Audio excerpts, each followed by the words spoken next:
I've had 9 #1 songs. The artists are Luke Bryan, Carrie Underwood, Brad Paisley, Keith Urban, Darius Rucker, and Trace Atkins.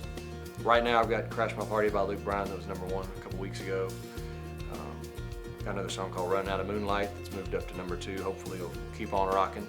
Yeah, my senior year and probably part of the end of my junior year, I was interning at a place called Hamstein, which is a great publisher in town, one of the most successful kind of independent publishers that there was the whole time I was in school here or even since. And I listened to the writers, turn in the demos, could hang in the studio with them sometimes, kind of helped make the pitch CDs at that time.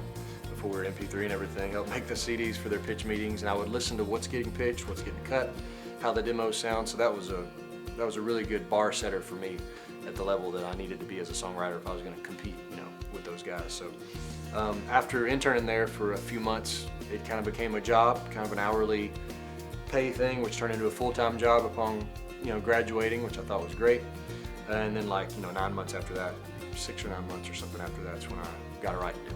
The atmosphere of Belmont for me, like I said, is more like a high school. Like you see people and you kind of know them. If I'd visit my friends at their huge colleges they went to, the state universities and stuff, you just kind of, 500 people in a class, and you have a couple friends. At Belmont, you could actually be friends with a couple hundred people, because you see them, classes with the same people, you recognize them, you know what they're about, what they want to do career-wise. There's a lot of that at Belmont. There's a lot of kind of after school, after hours hang time, because everybody's trying to figure out if they could be useful in a studio scenario. Like, oh, this guy can play piano, come in here. Oh, this guy can sing harmonies, and then you end up making friends that way. So a lot of the knowledge I got from Belmont, from the classes like music publishing, copyright law, production, all that stuff, I still use, daily, because I've got a joint venture publishing company. I need to know how signing writers works, how the contracts look, how to operate and maneuver in a studio.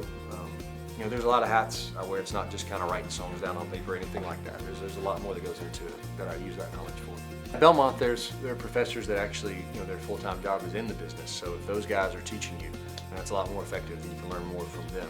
Me and all my friends try to get those teachers because they're actually, actually doing it, actually making a living at it, and so I think that's unique.